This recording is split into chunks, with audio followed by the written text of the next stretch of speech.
Hello, everyone, and welcome back to Chaos 120. I'm your host, Veteran Mountain Man, and we have the next 6 minutes. Good evening, everybody. Terracen, of course.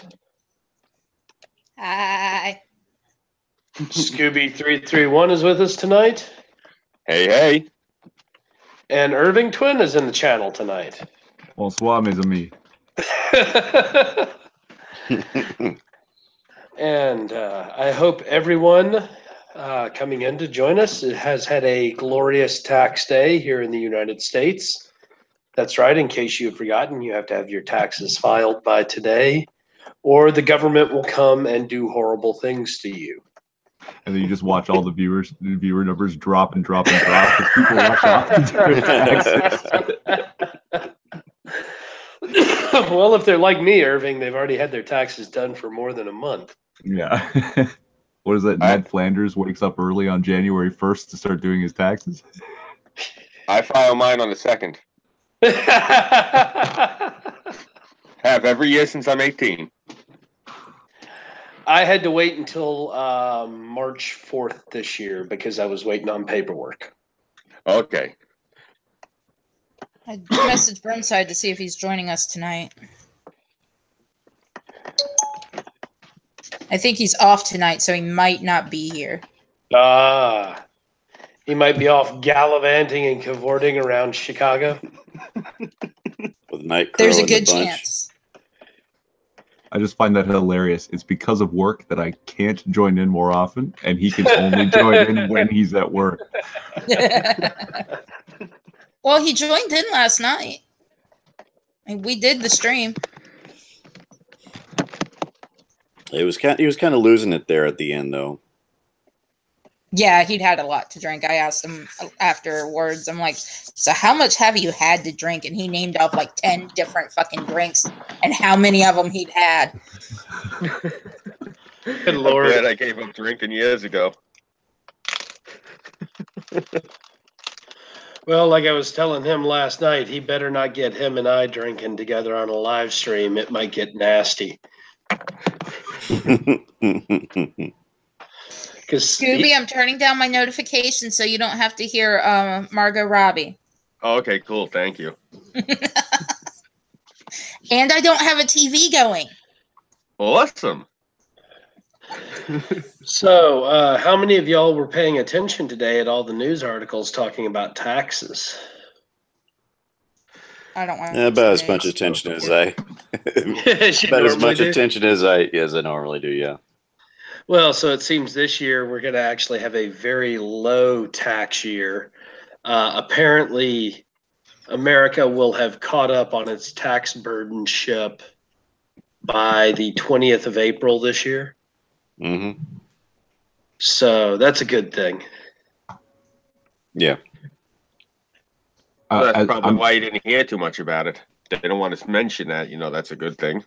Yeah, exactly. Well, man, the less we pay in taxes, the more free we are. I mean, I'd like it to only go through January if I could get away with it. Yeah.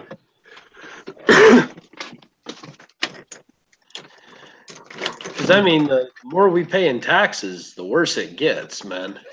Yeah. Yeah. I talked to this kid, I think I told you about a month ago. I was on Porpoiseful's channel. And I said to him, New York is socialist. And this kid's like 18. Oh, New York is not socialist. And he starts laughing. And I go like this. I go, okay, asshole. I give them 45% of my paycheck. They give me everything, but it's like low-tier, minimal shit. But I get everything provided for the state. So let me ask you, if the state is my partner on my paycheck and they provide me all the services I need, what would you call that? That's straight up socialism. Yeah, thank you. Irving's over there nodding. I saw that thing you retweeted, and I remembered hearing that the story of the two cows. Right? Yeah. It's you have two cows, and the way different forms of government handle it. Under communism, the government takes your two cows and gives you some milk. Under fascism, the government takes your two cows and sells you some milk. Under pure socialism, you have to give one of your cows to your neighbor. And then under capitalism, you sell one cow, buy a bull, increase the size of your herd, live off the milk profits until you're ready to retire, at which point you sell the entire herd, right? And retire on your profits. Yep. Yeah. They're taking half of your shit to give you back a whole bunch of shit and then act like it was a gift. Yeah. Yep. That's socialism. Straight up. It's funny, in my neighborhood, we used to call that a racket. That's mob living, huh? Yeah, I was going to say, you know, that same exact scenario that Irving just laid out, my father had a cousin. Maybe you heard of him. He was called Tony the Sheik. He used to operate out of Vegas. Tony would come in. Oh, this is a beautiful place we got here. What do you mean we got here? What do you mean we? Oh, I'm your partner. And that's how he would operate. Yeah. Tony was he was a model of socialism. Yeah.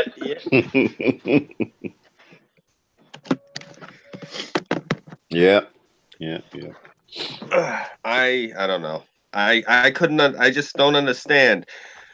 I guess it's because I'm older. You know, when I was their age, fuck that. I was never that stupid where I had faith in the government. I don't know what the fuck's wrong with these kids. I was gonna say, man, you and I are like, you know, the old school anti-establishment punks.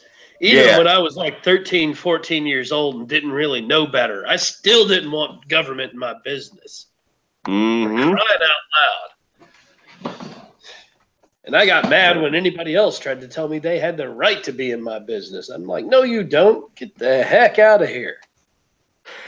I don't want to lose anyone that's watching that's not familiar at all with military, but I think you'll understand when I say I grew up where some of the older people I talked to, like, I had friends, I had relatives who were actually, some of them, you know, were enlisted, but there were some that became officers. And I was raised where if you were an officer in the service, anything above 06 was punishment.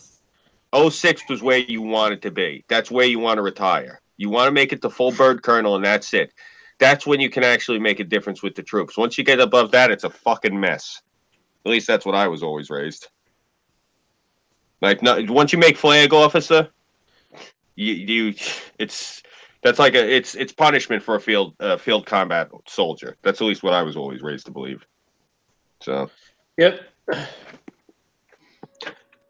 I don't know.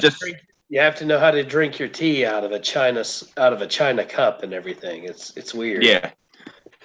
Oh my God, Diogenes is in the chat. Oh, awesome. Hey, Dig. You know, but the point I'm getting at, though, Mountain Man, is, like, you and I understand that about, like, military and things of that nature because you were in it and I grew up around it. You try talking to these kids. I say kids loosely. I mean, you try talking to any of these people that are, you know, like these newer hipster, whatever the hell these people are. I don't even want to call them millennials because they're people older than us that still don't have a fucking clue. But yeah, look at Bernie Sanders.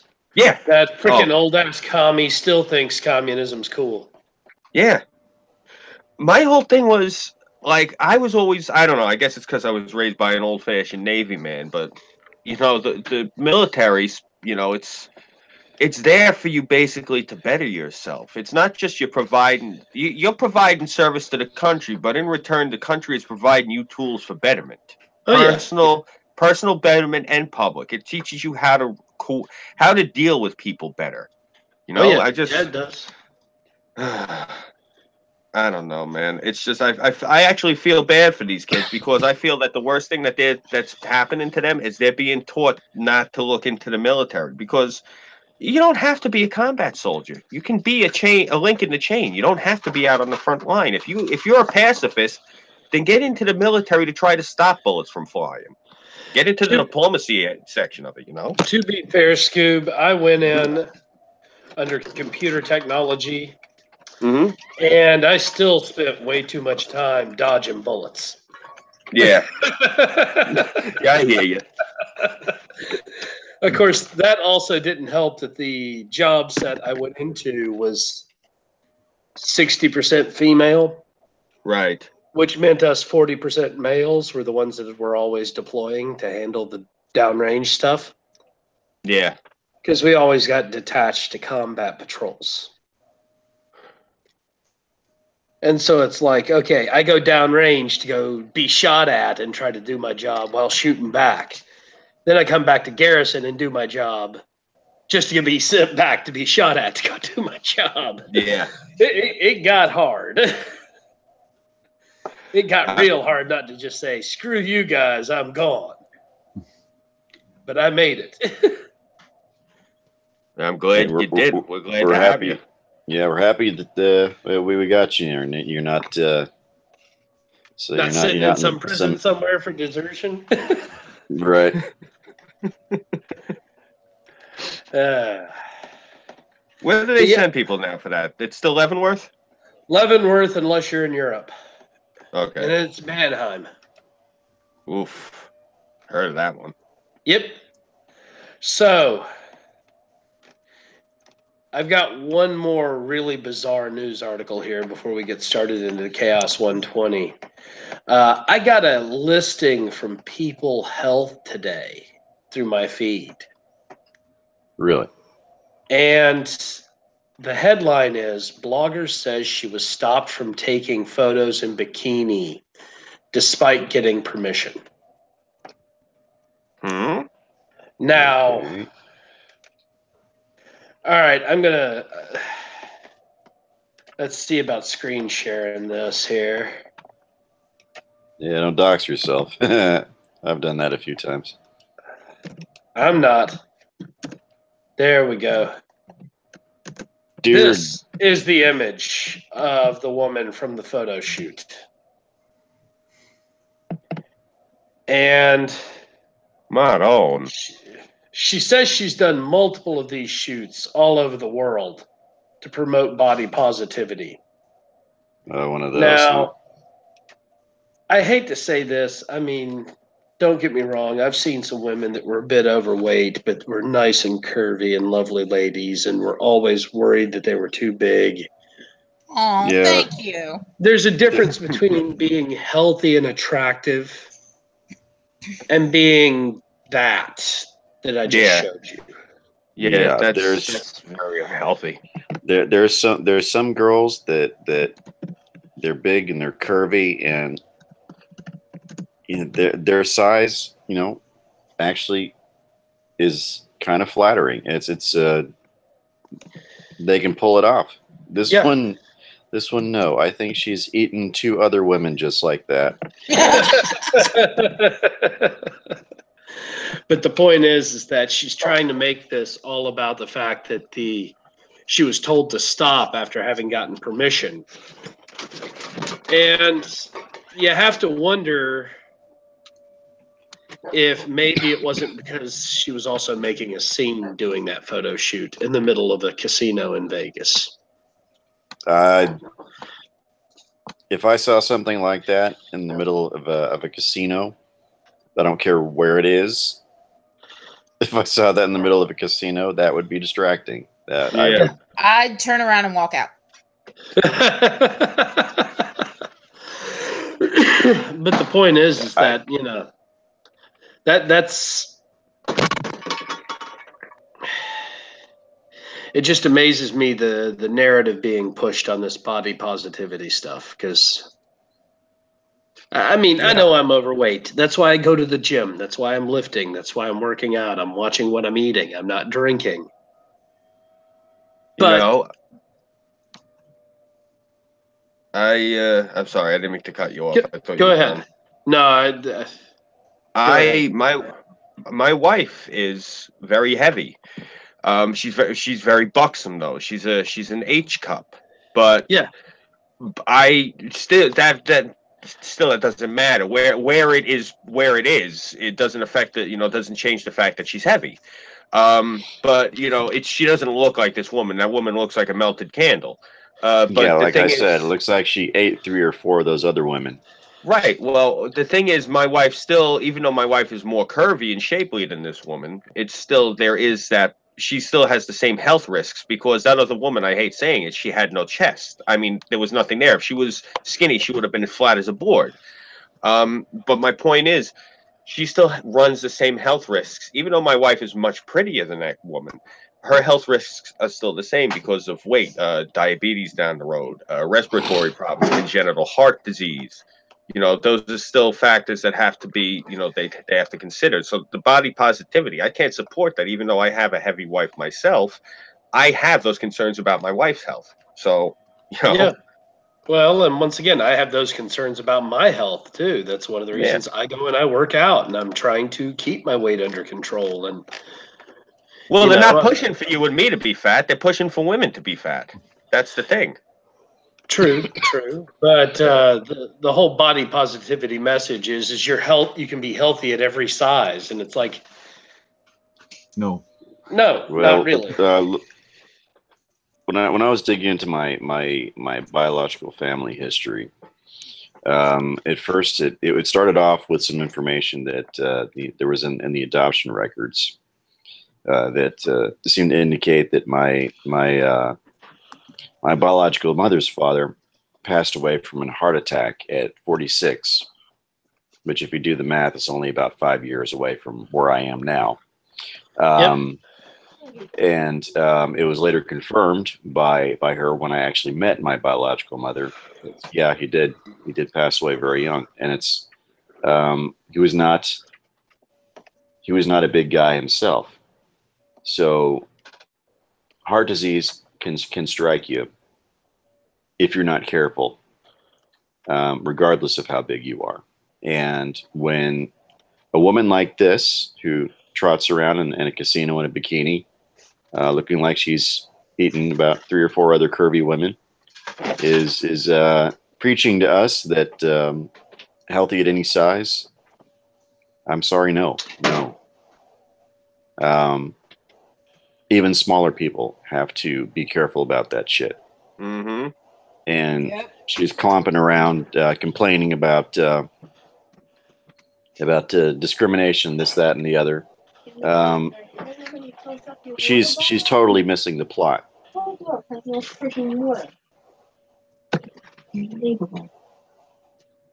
So she's making this about her little cause She's using it and to being make her offended. seen.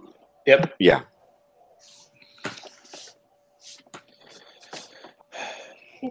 You know, I don't know, it bothers the hell out of me when they sit there and they say, when you say these things, then they turn around and say you're fat shaming. Unbelievable. Yeah.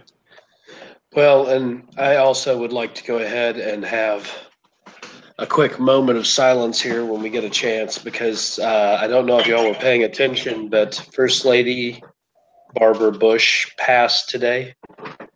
We actually have had a triple header. In the past 3 days, we've lost Arlie Ermy, Harry Anderson, and Barbara Bush. I'm aware, and I actually lit a candle for Sergeant Ermy the other day. Same here. I lit one for the gunny too. He's gone to regroup with his men, and he'll get a chance to have some rest before we need him again. Yeah. Because you know, Marines don't die; they go to hell and regroup. Yeah. But yeah, my older brother's got the tattoo on his forearm. I got to find a picture. I'll send it to you. It's a Grim Reaper dressed in the stars and stripes with the top hat, and underneath it says USMC, Uncle Sam's Misguided Children. Oh yeah.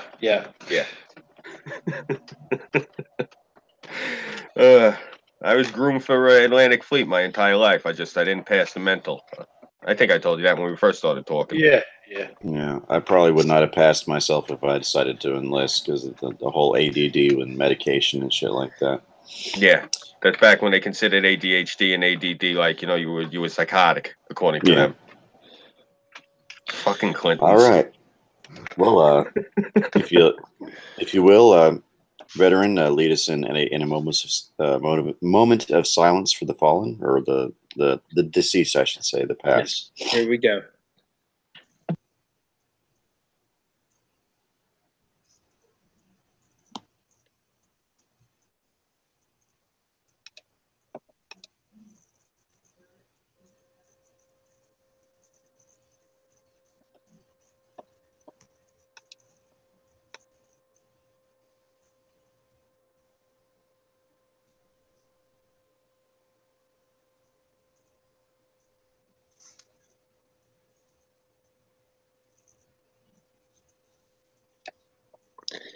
Thank you, everyone.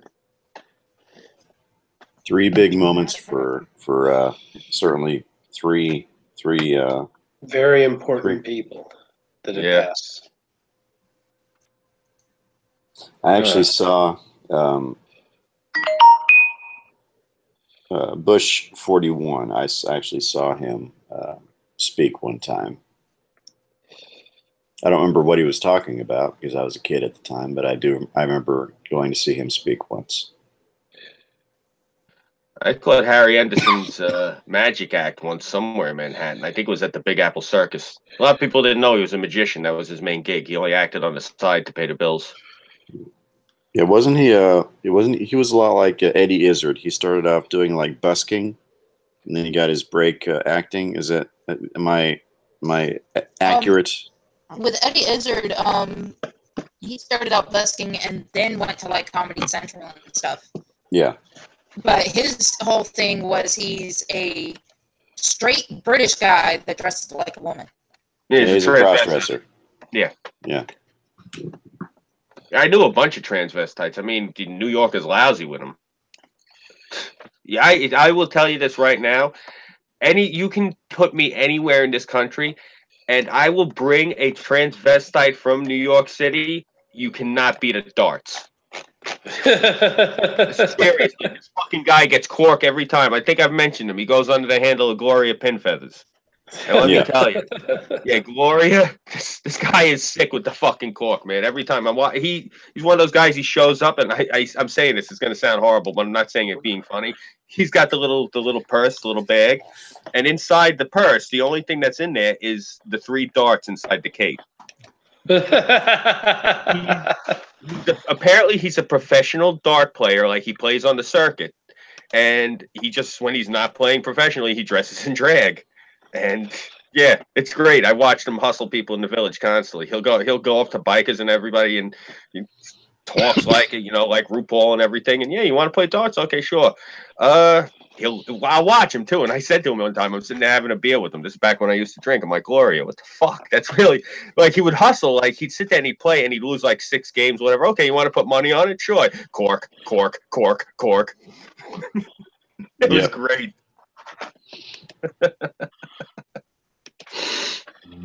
So we got some NHL playoff stuff here. Let me briefly go into that.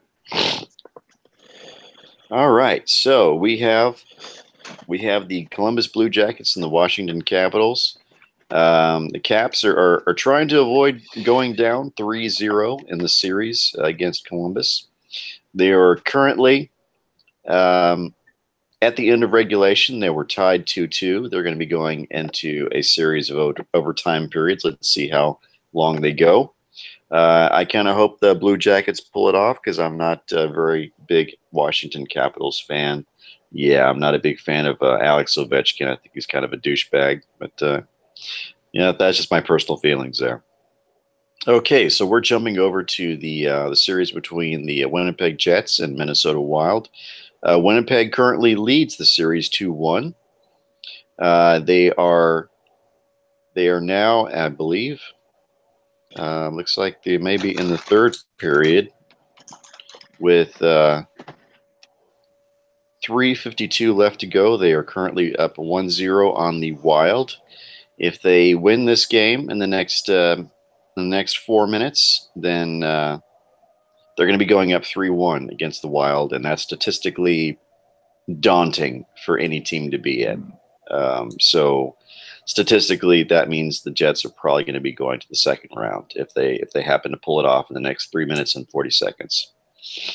So, speaking of teams that have an uphill battle, the Los Angeles Kings are currently down against the Vegas Golden Knights. Yes, those Vegas Golden Knights, the expansion team. This is their first year. They're currently up 3-0 on the Los Angeles Kings, and they could go into the 2nd round with a with a win tonight. They could sweep them. So you're telling me that at their first year out, this expansion team might have a shot at the cup? This expansion ice hockey team in the middle of the desert might have a chance at the cup. Yeah. Oh my God! If they have a chance, Man, I'm man. going to the cup. I'm definitely going to go to a game. Herb, you coming with me? And you too, Six. We got to get tickets. Yeah. See these guys. Yeah. I should say that they started off their season defeating my Dallas Stars. Well, you know, if you guys are going to get tickets, I might have to drive down from from Portland to Vegas. Yeah, that's what I'm saying. Oh my God, the Stanley Cup in Vegas. Oh my gosh. What are the odds? What are the odds? Yeah, and you guys do know if you get your press passes, you can write off all your travel expenses, right? Interesting. Yeah. As long as you report on the cup. Oh yeah, like Yeah. I'm not gonna be fucking writing like a madman about this on every social media outlet I can get my hands on. Dude, I'm talking battery pack and camera. Oh yeah, that too. Oh, I'm gonna look like Captain GoPro. I'll have so many of those damn things strapped on me. Yeah. So that's certainly, this has certainly been, if not the biggest story this season, it certainly is one of the largest. I'm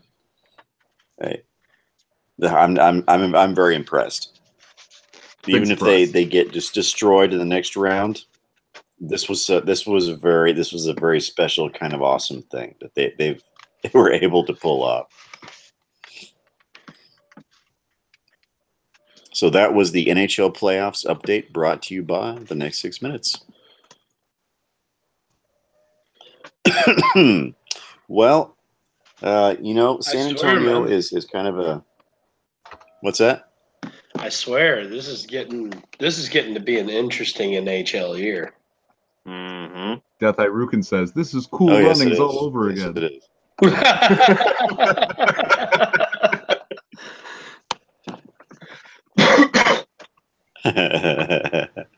Yeah.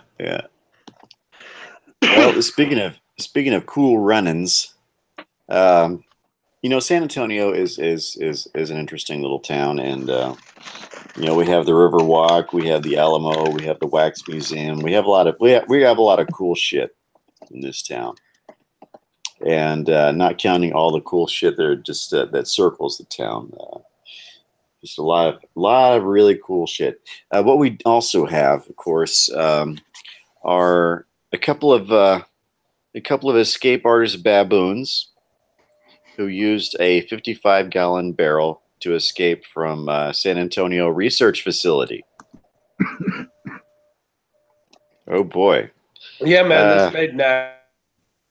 I was hearing about it up here today. Mm-hmm. It wasn't a barrel of monkeys working together on a rescue attempt a la Toy Story, but a barrel was the key to 4 baboons escape this weekend. The animal care team at Texas Biomedical Research Institute has figured out that the baboons who briefly escaped this weekend had rolled a 55-gallon barrel so that it was standing upright near a wall in their open air enclosure, and then used it to climb up and over the wall. Yep, exactly. The barrel was put on the enclosure as an enrichment tool to help the baboons mimic foraging behavior, according to a news release from the facility released Monday. But after the baboons' creative use of it, the staff has removed all of the barrels from the enclosure. The open air enclosure, which has been in use for more than 35 years, has walls that fold inward to stop the baboons from jumping out. The baboons had found to be a valuable component to the U.S. Department of Agriculture during most of the recent inspection during the release, but now officials are reassessing the barrels in part to determine whether the modifications would prevent a repeat escape. The 4 baboons weren't out and about in the city's far west side for very long Saturday. 3 of the baboons were captured within 30 minutes. Out of those 3, only 1 made it to the street, according to the news release. The animal care team was able to keep the other 2 in the tree line. As for the 4th baboons, officials initially thought it remained on the loose after the others had been captured, but when the team completed a head count, they found it had instead returned to the enclosure almost immediately. This is truly a unique incident, said Lisa Cruz, Assistant Vice President for Communications. We've been caring for research baboons for more than 50 years. We have nearly 1,000 baboons on the property to date, back 8 generations. The Research Institute houses more than 2,500 animals. The scientists conduct research on the animals to help develop new vaccines and medicines.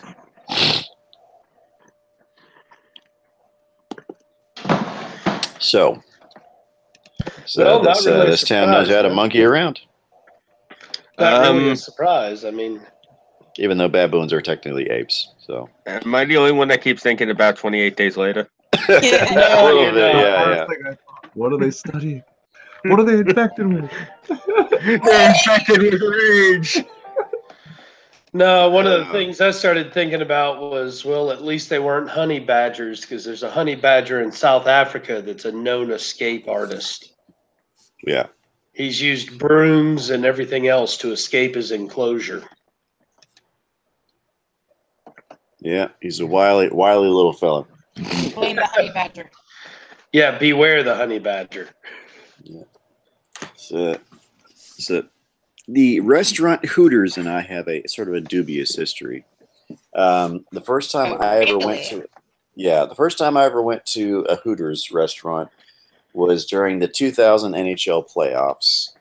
I believe it was Game 4 of the Stanley Cup Finals between the Dallas Stars and New Jersey Devils. Yeah, it was the only place that was playing it, and so we went there to watch it, and my Stars lost. So that's they of course went on to lose the series.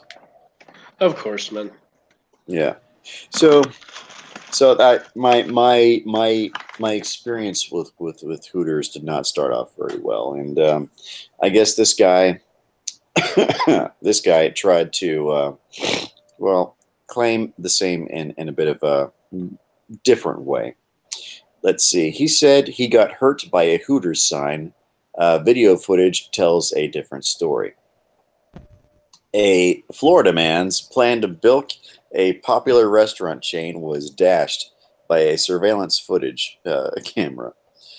Blame it on Hurricane Irma. John Bradley Kane was arrested last week after lying to investigators about an injury he said he suffered at the Madeira Beach Hooters on September, according to Pinellas County Sheriff's Office. Back in November, deputies said Kane hired an attorney to sue Hooters after he says the letter O from the sign outside the establishment fell on his foot, injuring him.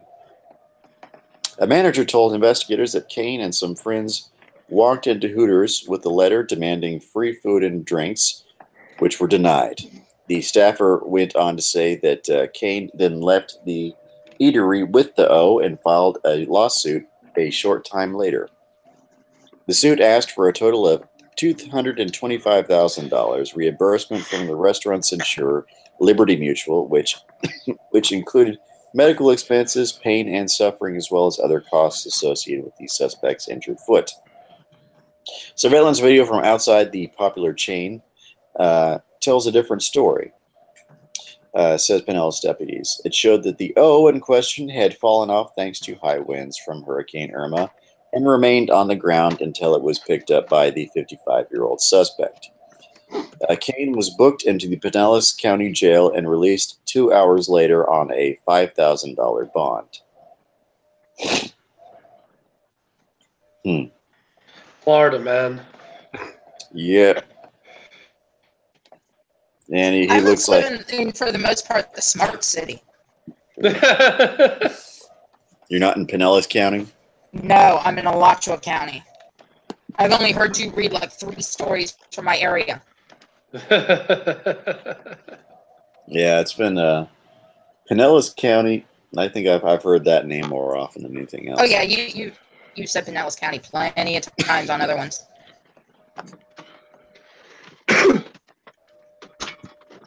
Let's see what else we got here. Let's see. 6 rescued from sinking boat near Peanut Island. No, I wasn't.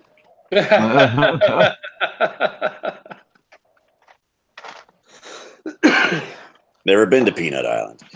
A Sunday spent, if this stupid thing will quit jumping around, a Sunday spent boating at popular Peanut Island turned into a rescue for 6 people who were pulled from their wave-swamped vessel by a Good Samaritan. While no one was injured in the incident on the intercoastal waterway, there were some scary moments for the boaters as waters rose in a matter of minutes from ankle deep to chest deep. The boaters were brought to shore at about 5 p.m.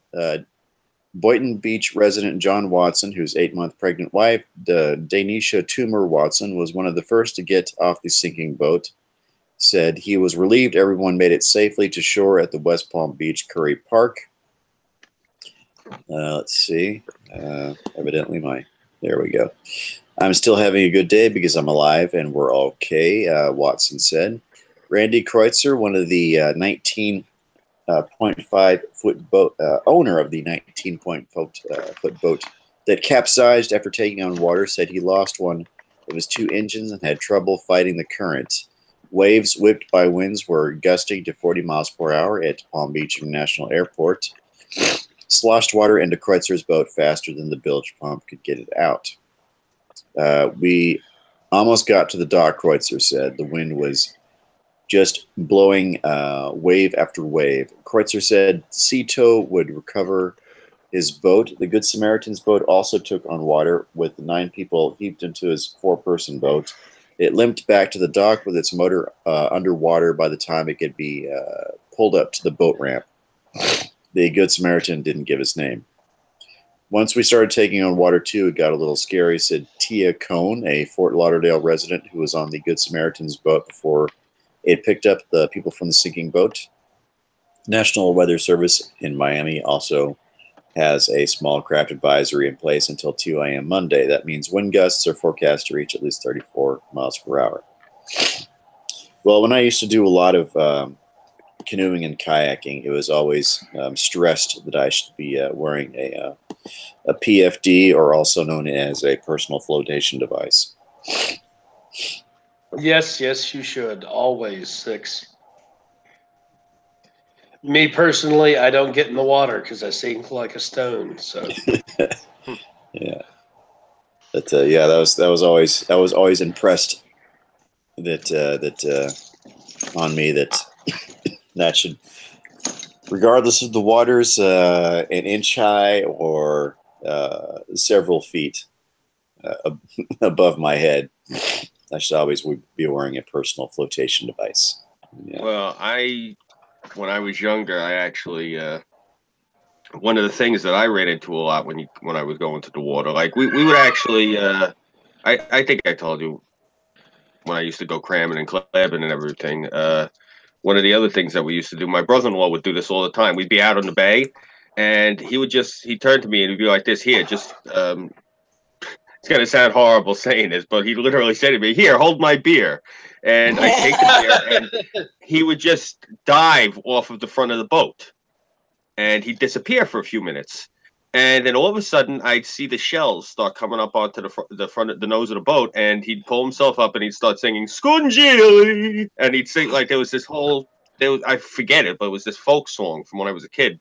Mm-hmm. And he'd do this all the time. He'd bring up like a half a dozen at a clip. You can do that by me. You can dive off of the front of the boat right out in the bay, and you can bring up them big ass shells that you hold next to your ear. Mm-hmm. You can just pull them right up. We have fresh. We have northeastern conch up here, and you can pull them right out of the water. Pretty cool, nice. Huh? And yeah, that's the nice. thing. And it's maybe 8 feet deep in the bay at the most. It's a very shallow water bay. No, not at all. Yeah, you'll see people breaking their ass constantly out there. You'll see them like hopping waves, like they'll be in a jet boat, and all of a sudden the thing stops dead because they hit a sandbar, and you'll see 3 morons go flying out of the thing and land in the water like 20 yards away. Well, at least these people on this trip didn't get stuck with the peanut gallery following them from the Peanut Island. My cats are apparently. So, I don't know if you heard that little howling there. There. Every now and again, they have little spats. Well, that's because one of them's trying to change who's in charge. Yeah. Well, it's like Robin Williams said, may he rest in peace. Cats are like drag queens. Yes. When they have their spats, that's the shit that goes on behind the curtains. Yeah. Let's see. We have a Jacksonville man can keep flying military flags after he's issued warning. Let's see what this is all about. I saw that earlier. I watched the report. This is a good one, Six. A Jacksonville city worker has been placed on leave after she allegedly told a veteran his service to the United States didn't matter while giving a business a warning for flying military flags. Interesting. The story quickly went viral, and many people have come out in support of the veteran and Jaguar Power Sports. Let's see. A city worker issued an apology on her Facebook Tuesday. There are nationwide calls for discipline for the Jacksonville city worker who allegedly told a veteran what he did for his country didn't matter while serving a warning to a local business for flying military flags. The Army veteran said he was shot 3 times serving overseas. He spoke exclusively with Action News Jacksonville, but wanted to remain anonymous. Despite being offended by her alleged comments, he doesn't want her fired. Let's see. See, I think she should be fired. Yeah. Pulling that mess. No, I know. I was thinking the same thing. I saw the video, and yeah. I've seen it as well, and I understand he's got a kind heart to him, but if she'd come to my place of business and told me I couldn't fly that flag, I would have told her to get the hell off my property and would have been calling for her to be fired. Well, he was just a customer, but this is the thing. I think I understand he's probably, it's her opinion that he fought for, her right. I can understand that. Yeah, let's see. Quote, I think there should be some serious reprimand to her, he said. She needs to apologize to the veteran community and to every American who supports us. Monday evening, Jacksonville Mayor Lenny Curry tweeted, "Let them fly." And that night, those flags representing various branches of the military did just that over Jaguar Power Sports. But just hours earlier, 2 city workers delivered a warning to the business for the flags. That's when the trouble was just starting to brew between an Army veteran and a city employee. Quote, I voiced my opinion that I was a veteran and I don't appreciate it, he said. At that point, she turned to me and said, well, your opinion doesn't really matter at this point. I'm here to discuss this with the owner. Surveillance video of the encounter appears to show the city worker wag her finger at the veteran before allegedly saying something this veteran said he will never forget. She turned around at the door and said to me in a very loud voice that what I did for this country did not matter. I was mad. I don't take a lot of things personal. I really don't, but that strikes a chord. Since Monday afternoon, veterans and supporters from all across the nation are coming to this man's defense. Jaguar Power Sports said a U.S. soldier serving in Germany called him to say he supports them flying the flags. It just touches home, said local Navy veteran Lenny Austin. I'm retired Navy. My son's retired Army. He fought in Iraq, and we spilled a lot of blood out there for this country. They want to talk about a flag, and they want to talk about a flag on top of a building.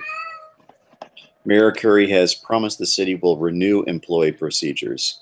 This veteran may not want the employee fired, but he also doesn't want this to ever happen again. There are a lot of people on this earth who aren't walking here anymore because they gave their life for this country, he said. The man who works for Jacksonville business shared a video after he says the city cited the business for flying military flags.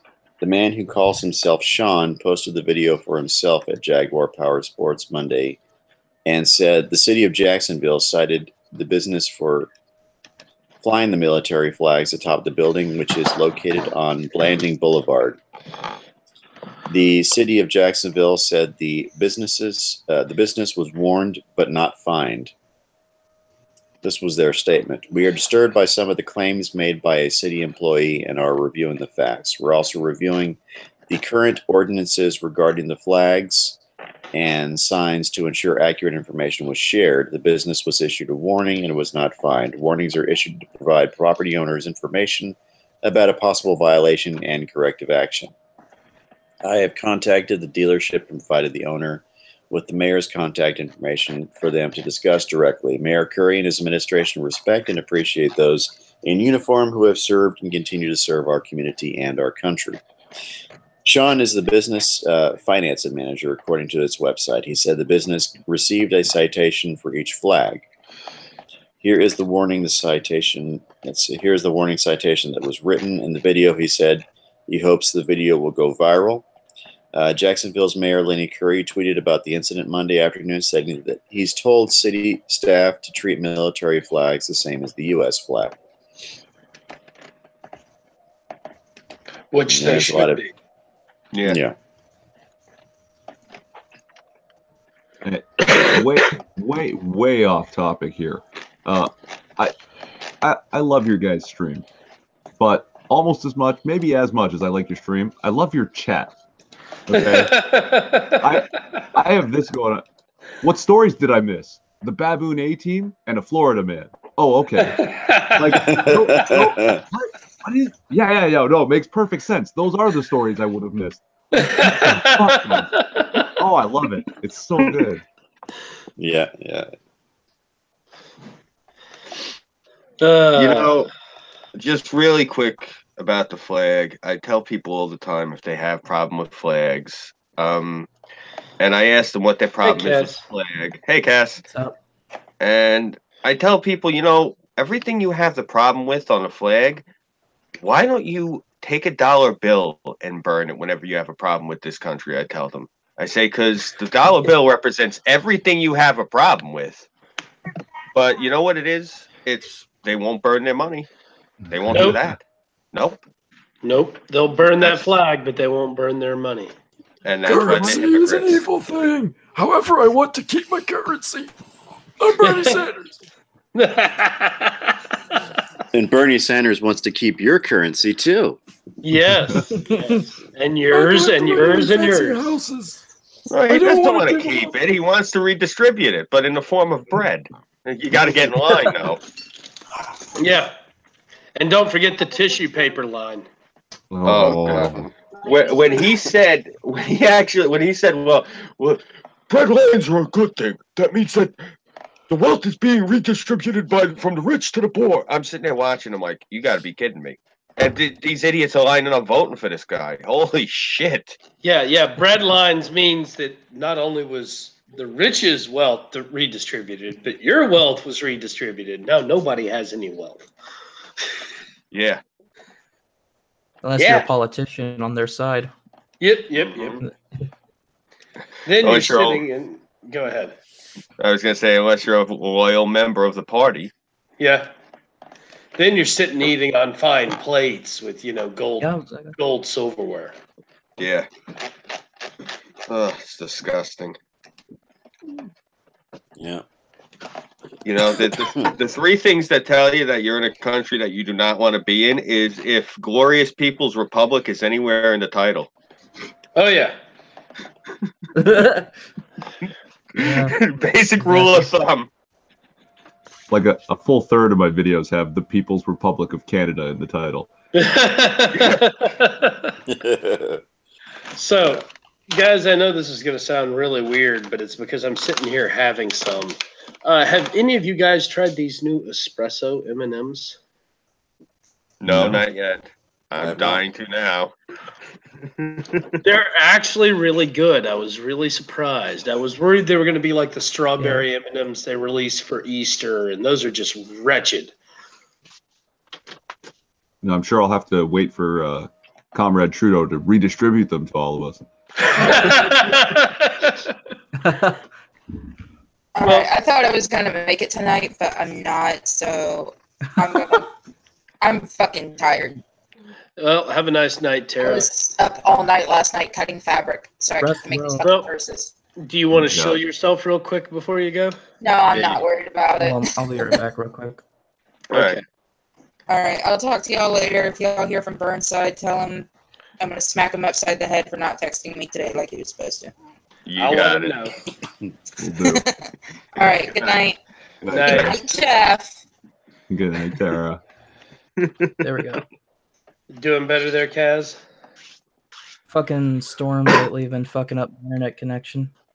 Yeah, I know what you mean. Yeah, Irving, it might be a while longer before Minister Trudeau can redistribute the espresso M&Ms for the People's Glorious Republic of Canada, because they're not even an official flavor yet. They're still in the middle of the vote for them. So I Start see. distributing M&Ms. Hey, I don't see any brown ones in here. Oh, because that would be racist.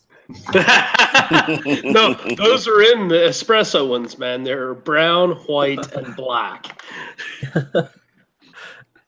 So, speaking Look at of that cultural enrichment. speaking of redistribution, I heard, Cass, that there might be some good news coming for you come November. Why do you say that? I Is heard that Cass it's- running for Congress? No, You it's talk gonna- about the fact they're trying to repeal the sanctuary state in California. that, and also I heard that they might be actually breaking California up into 3 separate states finally. That's not just some sort of crazy wishful thinking rumor. No, it's supposedly on the ballot. They got enough votes that they're going to be Just think putting it on the about ballot. just think about how it is. It got so bad that now it's a possibility. Yeah, Holy and Well, I was they doing a have it. video on it earlier today, guys. I was talking about California was starting to break apart because of all the different and disparate political opinions and views. That's exactly what I was about to say. You beat me to it. I was going to say your video is what I was watching about it. But yeah, I like actually the way you covered it, and I like watching your videos because it's a lot of people on YouTube. They have to do 10, 15 minutes. They give you 20. I watch a video. You give me like the information in less than 5 minutes, which is just great. That's fine. I just want to know what the hell's going on. There's so much sycophanting going on. It's so refreshing. Like whenever I want to know exactly what's going on, this is me plugging your channel right now. But yeah, whenever I want to know, no problem. Whenever I want to know exactly what's going on, and I don't want any bullshit, I'll say, okay, did he put up a video? Okay, good. I'm watching this. Well, Exactly. I try to. You're not. Yeah, you're not Mundane Matt or one of these other ramblers. Yeah. Well, I try to bullet point it because I don't want to sit there for 20 minutes in front of a microphone to then cut it down to 5 or 10 or 15 minutes of content. I would much rather bullet point it, articulate it quickly, discuss my ideas on it, and then let you think about it yourself. You know, videos like that. I'm sorry. I was going to say long videos. I won't watch somebody. They have to be really good for me to watch a long video. Like, I have not watched anything Jeff Holiday has made since he made that 28-minute video about President Trump and vaccinations. Oh, God. 28 minutes, really? You're going to give me 28 and change about you, Trump, and vaccinations? You can sum that shit up in 3 minutes. Yeah. Speaking of long videos, what'd you guys? Did it get kind of annoying that I happened to stretch that out to 18 minutes? That last video I did. Actually, I really enjoyed it. I really enjoyed the last 5 minutes. That was great. You like that character? Making videos, I'm still having difficulties doing that. Did you post it in my shell channel? Me? 6. Yeah. No, I didn't. I'll do that right now. Yeah, I was gonna say that's probably why I didn't see it yet. I'm very lazy at this point. I literally look in the shill channel first before I even look on YouTube. Well, then that's a good thing for me to know. I'll keep posting all my new videos there. Yeah, that's exactly how I found it. I went and I looked. I'm like, okay, I got an alert. Oh, okay, cool. This looks good. Let me get coffee. To be fair, Scoob, I hit your channel on Discord when I'm getting my coffee in the morning, and then I hit my YouTube playlist, and then I hit my Twitter feed and my Gab.ai feed, and I'm kind of listening to one video while reading other stuff. And Yeah, my morning routine's pretty much the same. I honestly, though, my social media I don't keep up on. I feel bad, you know. I'm not that I'm lazy with it. It's just I don't care what people think about me, really. So I'm not one of those. Oh, what are people talking about? I wonder if this. I don't give a fuck. So I don't usually look. Yeah. well, the only reason I look is because I want to know what news topics they're talking about, so I can see if there's any reason for me to cover them or not. Oh, I just got handed a special announcement. Actually, according to the news here, they're thinking about changing the voting age to 16. I'm not deafening. I'm not deafening. I didn't catch on. Oh, great! So they don't. So they want people to be able to make decisions about the state, but they can't buy a gun to defend themselves, serve their nation, or even have a fucking beer. Yeah. I got a better idea. Or a cigarette after knocking up their teenage girlfriends. Yeah, because here in Oregon, it's 21 to buy a cigarette now. Actually, I Apparently, think somebody they did figured that here, out the too. reason why Bernie Sanders lost. yeah. Most of his fans are like fucking teens. So here's really what we young need teens. to do. We should just push the voting age back to 21. We passed a freaking amendment to make it 18. Before that, it was 21. We should just cancel that amendment, take it back to 21. That way, you know, you're a citizen, you can buy a gun, you can have a cigarette, you can serve your country. But you can't vote yet. Yeah, I think I agree with that. You know, I think if you can vote, you should have to be able to serve your country, be able to buy a gun, be able to have a cigarette. Those things are all kind of tied together. It's the difference between being an adult in the majority and not. And having these staggered lines is insane. Yeah. Yeah. I don't know what the hell. Yeah, I mean, obviously, I know what they're thinking, trying to lower it like that. It's because, you know, they're trying every way that they can because this fucking blue wave that they keep predicting. I can't wait to see this thing. But you know, it's dwindling pretty quick. If California splits itself into 3 separate states, you realize we'll have 4 new Republican senators, right? Mm-hmm. Yeah. And Scooby, you're gonna have to replace all your flags. Yeah, especially if one of the California states has like the entire countryside of the state. It's like you got the largest collection of Republicans there. The way they're breaking it up is they're breaking California completely in half, but what they're doing is they're leaving all of the shit counties on the coast as they're just calling that California, and the other 2 are going to be SoCal and NoCal, and that's what they're doing: North California, South California, and I guess they're just going to leave that cancerous growth that you guys have in the middle of your coast alone as just what it is, and honestly, they should just put a wall around it. Yeah, just build a wall around that and isolate it. Yeah, seriously. I posted. It's not like you have to do anything anyway, because it's like you separated that cancer from like its main source of income. So a lot of people start crawling back to the North Cal over that.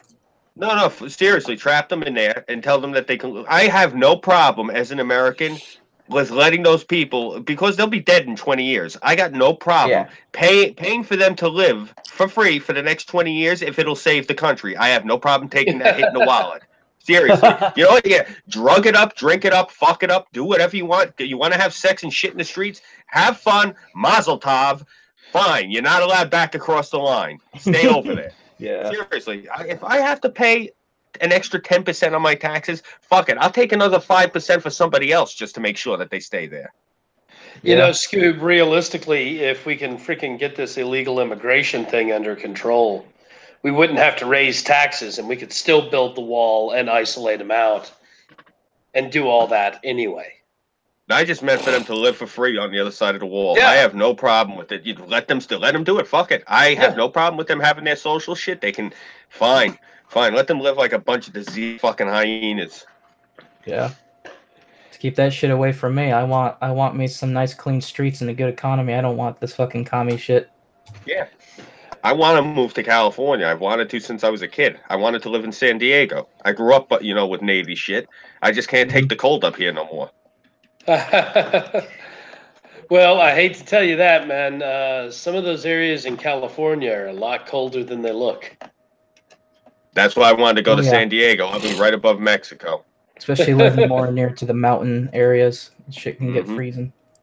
Yep. So I put the video in your shill place there, Scoob. Okay, cool. I'll check it out in a little bit. Thank you. You get to see it. You get to see a side of me that. So I hammed it up a lot, but it's sort of a fictional representation of what I used to be like. So you're not going to be wearing like that pink cowboy outfit like Marty McFly in Back to the Future 3, are you? Not exactly, no. But right, cool. I think you'll enjoy it. You'll enjoy it. All right, definite.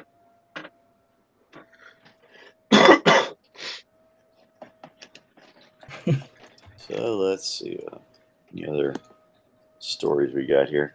Well, with the Barbie doll, apparently she's not a one-named character after all. She's not like Sting or something like that. Wait, what? She actually does have a last name. What is it? She's had one for the last 60 years, and a secret middle name too. Ooh. Let's see. The iconic Twitter account revealed that Barbie officially goes by the name of Barbie Roberts. And she has parents too, George and Margaret. While some mega fans have already known this, an overwhelming and huge majority were taken aback. It's also, let's see. It's also her maiden name, as Ken's surname is Carson, apparently. Huh. This beach ball of death will allow me to scroll down. There we go. I'm just wondering how is the, let's call it the anti-white community taking this? Because, man, that is so fucking white. Yeah. Oh, it gets even better. Do you know what... her full name is if this thing will Barbara Louise Roberts. Let's see. It's actually, I believe. No, it's Barbara Millicent Roberts. Millicent? Wow. Millicent. Wow. You know that comes with the engraved tennis racket. Yeah. And the 16-karat rock that you get to use as your engagement ring that belonged to great-grandma. Yeah.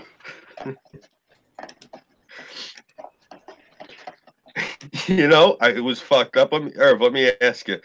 Did your sister get like a blonde Barbie doll when she was a kid, or did your parents get the one with the dark hair and the dark skin? Because that was actually a thing with my family. Really? Yeah. Well, no, because my mom's Ukrainian German, right? So she's like as white and blonde as they come. Right. I forgot that. Yeah, because my nieces all got the ones that looked like them. It was just a thing. It was like it wasn't like that anyone was taught to do that or anything. It was just I noticed it one day. I'm looking. I'm like, all these Barbie dolls are tan with black hair. I'm like, okay. I didn't say anything else. I'm like, all right. I just always found that weird. Seeing like kids with like the ethnic Barbies. It's like it's one of those things. Like it's. I look at it and it's like, all right. So this next story. I never paid that much attention to it, Scoob. I have 18 nieces and nephews. You have no idea how many times I've been stuck in pediatric waiting rooms. Well, my sister used to have the Barbie fucking camper van. Mm-hmm. Okay, where like the front detaches like Optimus Prime and the back folds out into like a fucking Yeah, I remember pallet that shit, thing. and it was pink. I would rob her of it and throw the Ninja Turtles in it, and just like go fucking hog wild with that thing. Oh, it was great. Such a great toy. Cowabunga, dudes. I remember the Barbie pink Cadillac. What was it? Not the Cadillac, the Corvette. Yeah, The pink Corvette. Corvette. Oh my God, that's so fucking 1980s Reagan. That's Reagan right there. It just screams it. Barbie and Ken in their matching white tennis outfits in that hot pink Corvette. Yeah. And No, man, I think it screams Reagan better. The members only jacket with the black Trans Am and the flat top with the sunglasses, the Ray-Ban wide frame sunglasses on. Oh I had yeah, members only jacket. Playing Sharp Dressed Man by ZZ Top. Oh yeah, There we Sharp Dressed Man. You know what was the other big car besides that one? Because you remember what IROC stands for, right? Italian reject out cruising. Yep. The other one that was really big. Oh my God! I think it was funny. Like I got to find a picture. It's out in front of my house. We had about 4 or 5 Eldorados with the Continental kit at the same time out in front of the house. Man. Oh gosh. Down here, it was the Monte Carlo. Everybody had. Yeah. All the players drove around in their Monte Carlos. Oh yeah. Remember the Oldsmobile 88? Oh yeah. Oh, I love that car. I gotta find pictures. I'll show you. My first car I ever had was the car from Rocky 3. But my sister owed me about, I think it was $45 or 65. I don't remember which. And my brother-in-law got sent up north on like a 3-year bid. So she gave me his car to pay back the debt she owed me. It was a 1979 Coupe de Ville. There we go. Oh yeah. Yeah. I love that car. So my dad had an Oldsmobile 88. The one I miss from that time frame, my mom drove a Grand Prix. 1982 Grand Prix. Nice. That was a freaking car, man. Can't find anything like that anymore. I had a 78 Oldsmobile Cutlass with the mag wheels and the T-tops. Oh, that thing was beautiful. Yeah. I miss all of my old cars, man. Seriously, because now they were classics then, but now, oh God. Yeah, I miss that 83 Crown Vic I had when I was in high school. My dad had bought one of the ex-Vice issue ones from the Nashville Police Department after they decommissioned it. So it had like concrete in the trunk, and it had the restrictor plates bored out still, and the governors were taken off of it. So here I am, this 18-year-old kid running around in that thing. I remember my first 5-speed. It was a 1988 Jeep Cherokee Pioneer. Oh, man. Oh, yeah. And this thing had open headers. I got pulled over 3 times in the same afternoon by the same cop. Oh. Jeez. Oh, yeah. It sounded like I was driving around on a chainsaw. Yeah. Speaking of breaking the law, have you guys heard about this new book that's going to be start being used in schools? What's that? It's called By the People. It's a history textbook, but it calls Trump supporters racists and infers that he is mentally deranged. For a second, I thought it was like a 2.0 for the Anarchist Cookbook. No. If it was a 2.0 for the Anarchist Cookbook, Kaz, I wouldn't care about it. I'd be downloading it. Okay. Yeah, that's true. I've got the original and the 1.5. They're good books, but no, this one specifically paints the entire election as a destruction of America. All right. Okay. Why is this actually allowed to be printed as a textbook to be given out in schools? Yeah, why? I don't know. That's part of my concern. I'm seeing information about it on Insider Fox right now, and I saw an article on it earlier, and I didn't give it a full read through. But apparently, it was written by a man called James W. Frazier, and he is pushing this as an AP textbook for U.S. history. That's not Wow. okay. That's That shows no bias at all. Yeah. yeah, I know, right? Because I know they wouldn't allow the fucking Bible, or the Quran in schools right now. So why That's is it? not true, man. They allow the Quran in schools up here in Oregon. In fact, they mandatory teach it. They don't Oh, teach the wow. Bible, but they fucking teach the 4 pillars of Islam. It's caused a huge ruckus up here. Oh, I'm sure it does. Jesus. Because we've had 9 terrorists that have attacked this country that came out of Portland. And several have attempted to do bombings or go join ISIS or other things recently. Jesus. And they keep pushing this insanity, man. Yeah, you want to see something really fucked up? I gotta look. I don't have it in front of me, but I have the addresses for these different websites. I was looking, and I looked for the physical address of the place in Google, and on Google it says, I guess somebody changed it, and Google never bothered to amend it. It's supposed to say Brooklyn, New York. It says the People's Republic of Brooklyn.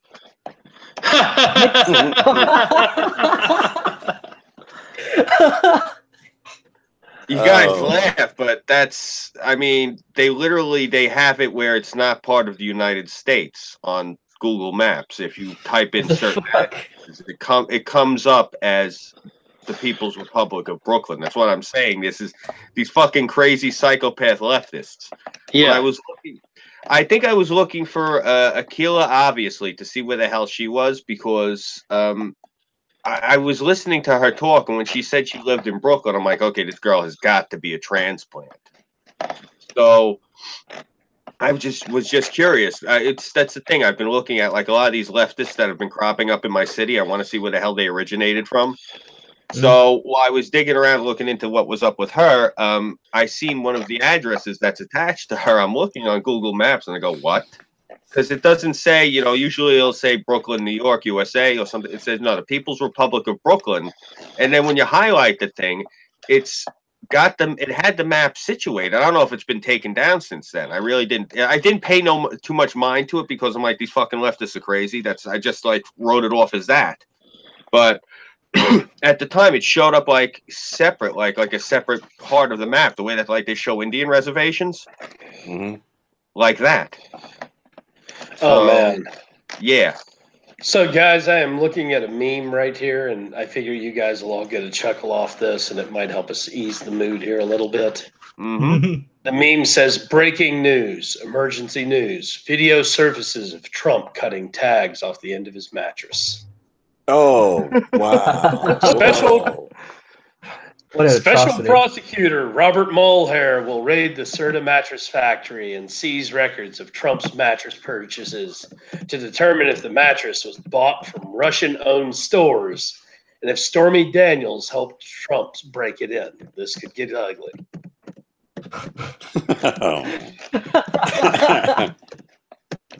What an injustice!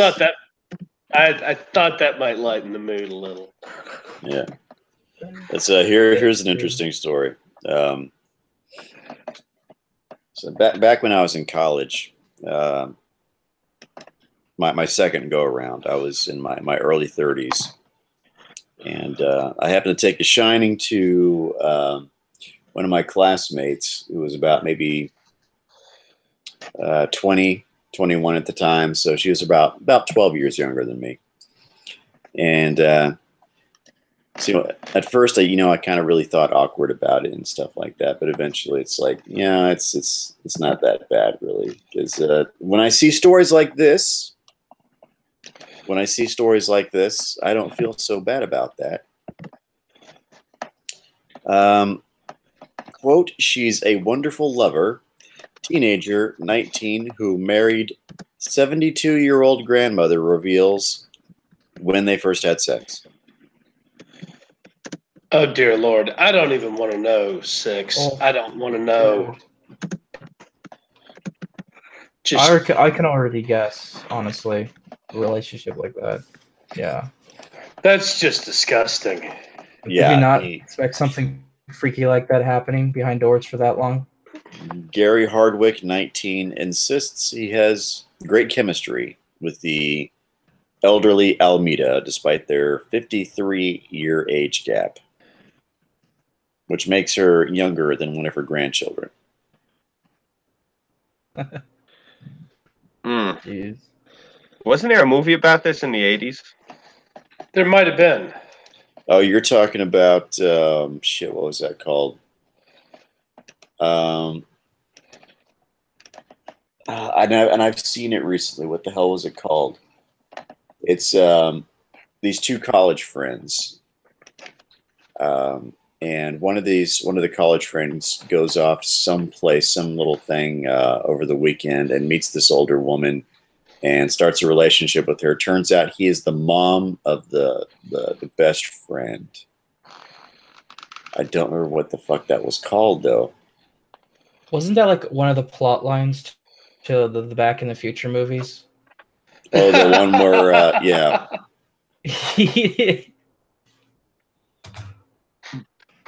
It's a little different, but yeah, there are a few things like that.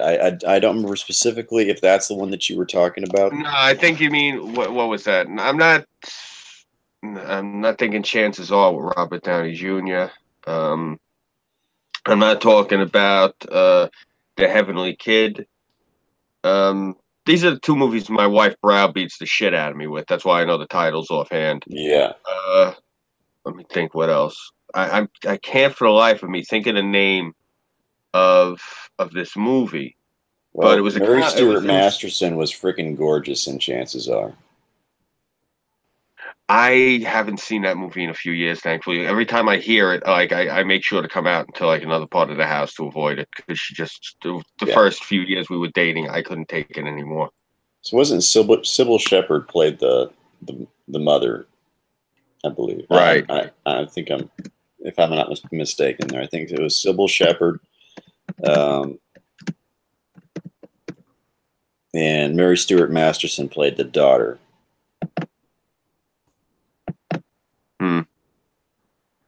And then shit went weird.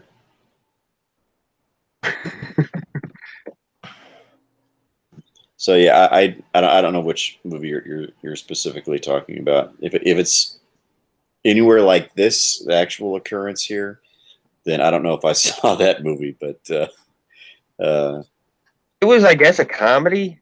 I don't remember. There was so many movies like that in the 80s. Like, seriously, you think about it, compared to the 90s, they must have had like a movie coming out every 2 days in the 80s. Like, seriously, there's so much shit. I think back on it, like, holy shit, that was a busy decade. Is that why they call it the golden age of it, or what?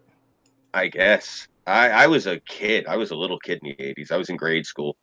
My brother, he had a blast in the 80s. That was the decade of coke and loose women, so he must have had himself a ball. I don't know, man. The 90s and the early 2000s were pretty good still, too. My 90s experience living here, I guess psychedelics made a big comeback, so people were, like too busy standing there watching the wall melt, Yeah. See, man, I never messed with that shit. But then again, I was also in Germany from 99 to 2005. So, well, mostly Germany. Yeah. I never got into the hard drugs myself, and I didn't really touch the psychedelics until, like Woodstock and when I got into college. But in my teenage years, a lot of malt liquor. A lot of malt liquor and dirt weed and graffiti. Yeah. Well, it looks like this kid has a history with this. I think he's just attracted to elderly women. Because let's see. As a teenage boy said it was first love love at first sight when he saw a grandmother 53 years older than him, spoke about their sex life and blah, blah, blah. You don't want to know this next little bit here. Let's see. Almeida, then 71, and Gary Hardwick, then 17, briefly met 2 summers ago at her son Robert's funeral after he tragically died of a seizure at age 45. But the couple didn't get together properly until 2 months later when Robert's widow Lisa invited them both to go along to a family meal at nearby Chuck E. Cheese pizza restaurant. They met at Chuck E. Cheese. Son of a bitch. Let's see. Gary had just broken up with another woman aged 77. Seriously? Seriously. Wow. This guy's like reverse gold digging or something. Said he knew Taking that cougaring Almeida to a was whole the new one level. as soon as he locked eyes with the grandmother of 6. I'm not saying that she's my grandmother. I'm just saying she has 6 grandkids. Let's see. Oh my gosh. 2 weeks into their whirlwind romance, Gary popped the question. They tied the knot just 6 days later in a ceremony which he had arranged. Oh gosh. He's British, by the way, it seems. Because Chuck E. Cheese for his birthday led to a marriage. Yeah. Why am I not surprised?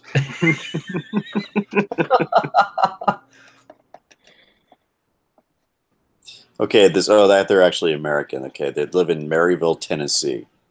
Oh, fuck. Really? You gotta fucking be shitting me. Well, to be fair, in Tennessee, as long as it's within the law, nobody really says nothing.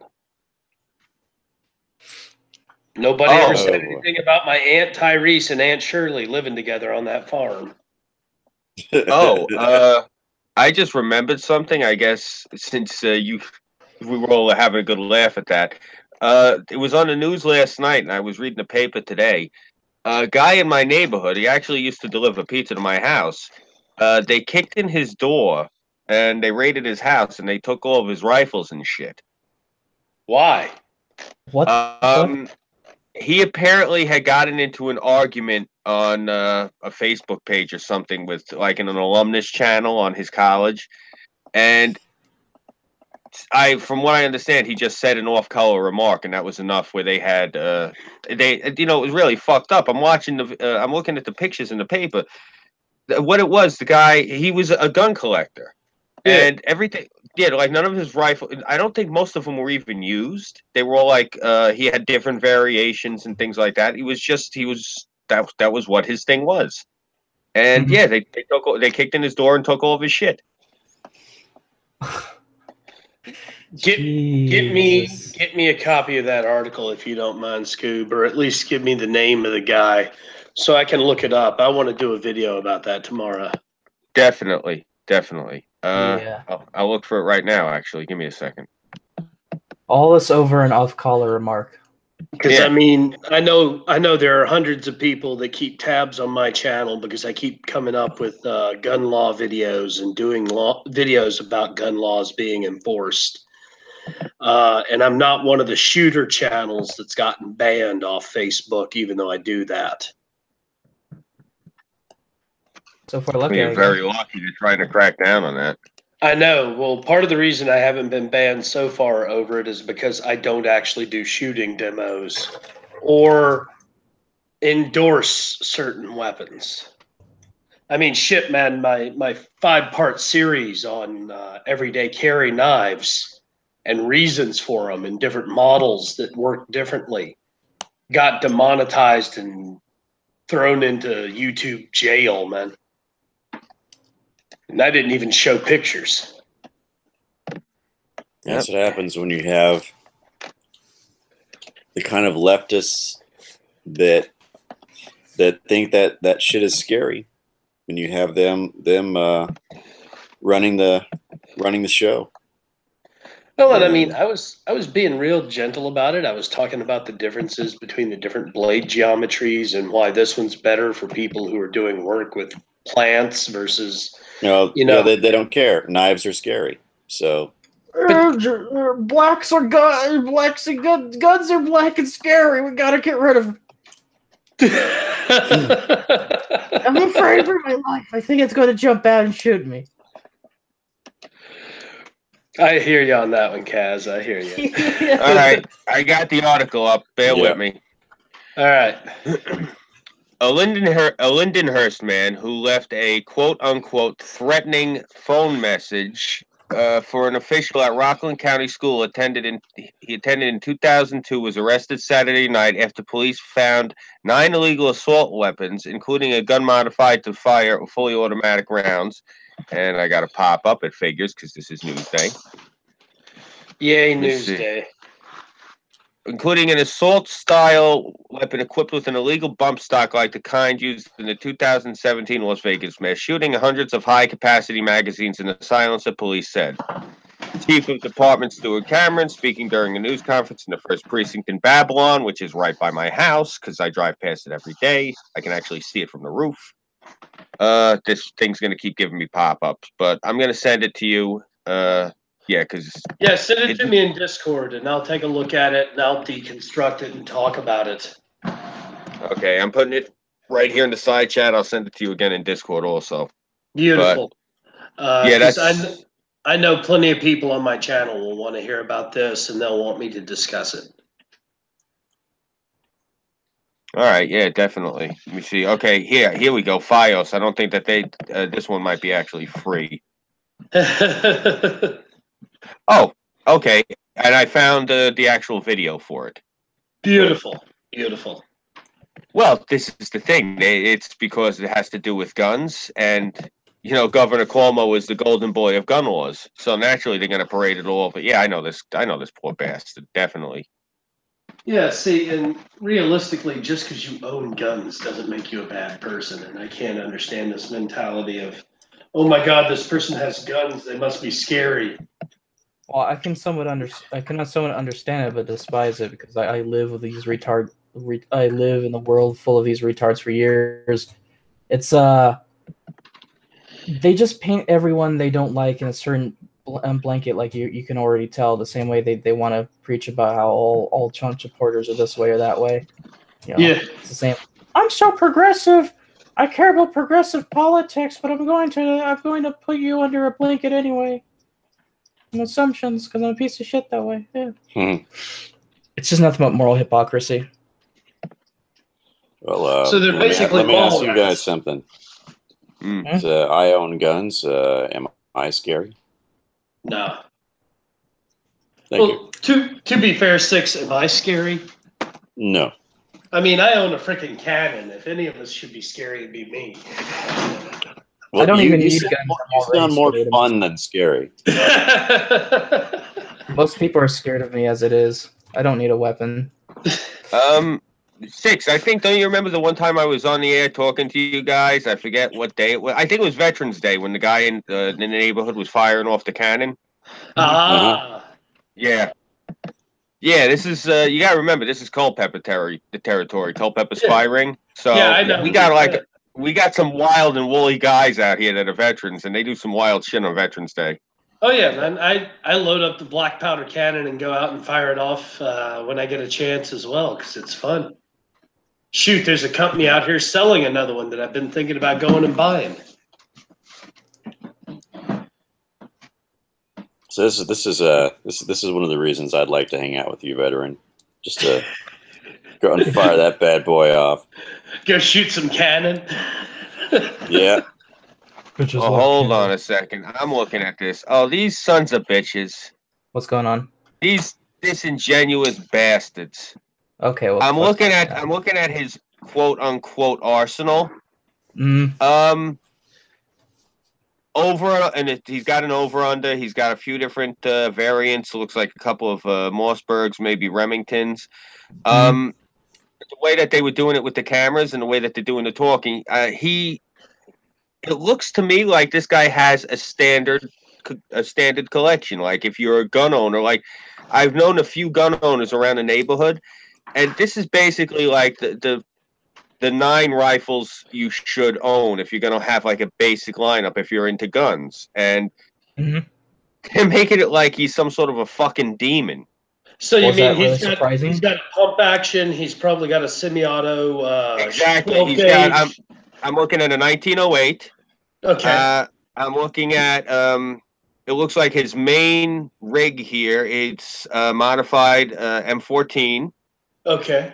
Hold on, because the way that they stopped it, they had it on an angle. Yeah, you know, let me just send you the link. You can look at the video right now. Because like you know, I'm a huge fan of the SKS and the Marlin camp gun when it comes to rifles, as well as a 30-06 11 XP Trophy Hunter from Savage Arms. Those are my 3 go-tos. Because the camp gun is a 4570 government. It'll put anything down you need. The SKS, if you pop out the fixed box mag and put in the drop-in AK attachment, you can use AK mags instead. And then, of course, you know, your 30-06 bolt action is a good standard hunting rifle.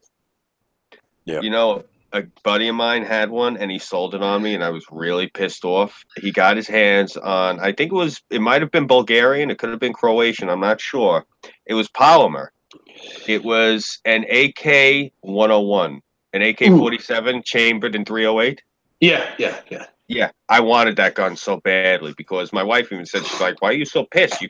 I explained to her, I said, that is like the most reliable rifle ever made, chambered to our ammunition. I said, that is the rifle you want in the zombie apocalypse. That or the AR-10, yeah. They're basically competitors of each other. But yeah, no, that's a great rifle for the World War Z. Once again, I'm a big fan of the 22 Magnum for World War Z myself.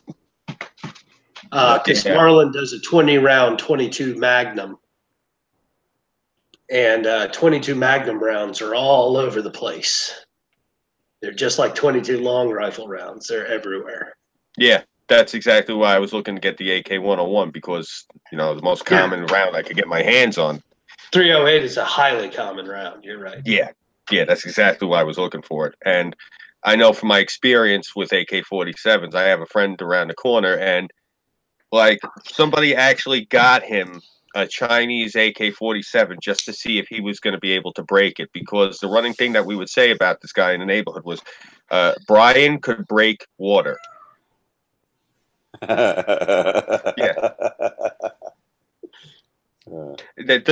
thing in the neighborhood, there was the 2 people that we knew about was this kid Brian, and he was known. It was said that he could break water, and Bill could set fire to it. There's a level of ineptness that one has to bring in something as simple as water. That when people say somebody's a bad cook, they don't know how to boil water, or they could burn water. This is the guy that. Odds are that 101 came out of Croatia. I saw a lot of them in Kosovo. Croatia does a lot of NATO standard military arms, and the standard NATO rounds are the 5.56 and the 7.62 by 54 or the 308. I wanted to ask you, actually, what do you think about, I heard now that the military is going to be adopting as the standard go-to. I don't know if they're completely phasing out the M16 or whatever they're using at this point, but I know that they might be adopting the H&K 417 variant that the German military police are using. It's not a bad rifle. I don't think they will because it's an H&K. That's the only reason. That's the only reason I don't buy it. If the H&Ks are going to be made here in the U.S., they might. Oh, they are. They're in New Hampshire. The most of them I had seen were made out of Austria, weren't they? No, they started up the new factory. I think within like the past 2-3 years. Okay. That explains it. I didn't know they had started a new factory here in the U.S. Oh, yeah. That gives them a better chance. Yeah, I was just reading a thing about it. That's why this is something. I think the announcement only came down like in the past month. That's why I was asking you. I didn't know if you had heard it yet. I'll have to go look it up because I had been pushing when we went into Iraq to start issuing M14s back to squads because while the AR is a great rifle, the 5.56 doesn't have the staying power of the 308. It has a lot of drop after, what was it, 200 yards? 300. Okay. 300. After 300 yards, you have to have specialty training on how to manage the sight systems to even attempt to hit. And at over 300 yards, you have horrible keyhole variationing that's very difficult to manage for the average shooter. Yeah, that seems to be bad if you just want a lot of bodies using that gun for combat. Yeah, for those of you in the chat who don't know exactly what we're talking about when we say drop, when you watch movies or TV and stuff like that, the impression that you normally get with how guns work is that when you fire the bullet, it keeps traveling in a straight line. That's not actually how it works. It actually has an arc where there's actually terminology for targets at minutes of arc. And what happens as the bullet leaves the muzzle, it starts to gradually start to drop while it still has a lot of kinetic energy. But once it stops losing energy, then it has a lot of drop. The ballistic trajectory takes a nosedive and will actually start falling out of the air, and its ballistic it stays spinning for the most part. But it depends on the round, because one of the things that the 5.56 does is it starts to end over end tumble, and that's what keyholing is about. Is when you start getting end over end waft tumble. That's when the ballistic spin is when the ballistic spin begins to degrade. That's when you have the keyholing. And some rounds are better at maintaining a loft, I should say, as opposed to others. Others will begin to drop after 200, 300 yards. Others will keep going, largely because of the mass of the bullet, the muzzle velocity, the thread ratio for spin. Thread ratio, the amount of powder that was behind it in the first place. There's a lot of factors that play into it. What the bullet is made of is another thing. You have atmospheric conditions like barometric pressure, the curvature of the earth, and windage, and so on and so forth. You see the thing that they've been doing now with the glass bullets? I have. Yeah. I think it's insane, man. Yeah. Because they don't pick up on X-ray. I think it's insane. Are you talking about those fiberglass bullets? No, they've been made. Well, some of them, they might actually be weaving fiberglass ones now, but I had been seeing bullets made out of tempered glass. I've been seeing all different variations of glass bullets. One of the things, because they don't show up on X-ray and they don't show up on different detectors. But the thing of it was, though, I saw what was it? Maybe it was a Demolition Ranch that he was playing around with some different glass bullets, and holy shit, I seen one that he used, and it just shredded the target.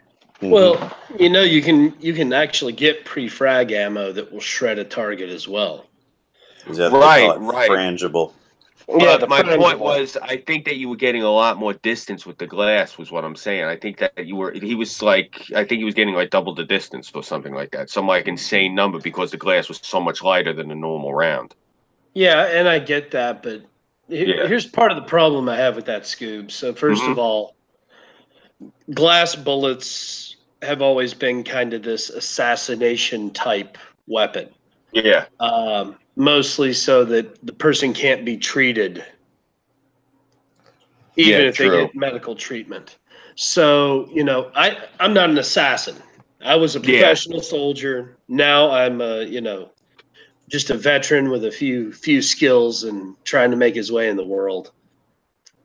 I So really don't You're not see a going to be need for this calling stuff. up terrorists in the middle of the night talking about your skills. That No. make you a nightmare for people like that.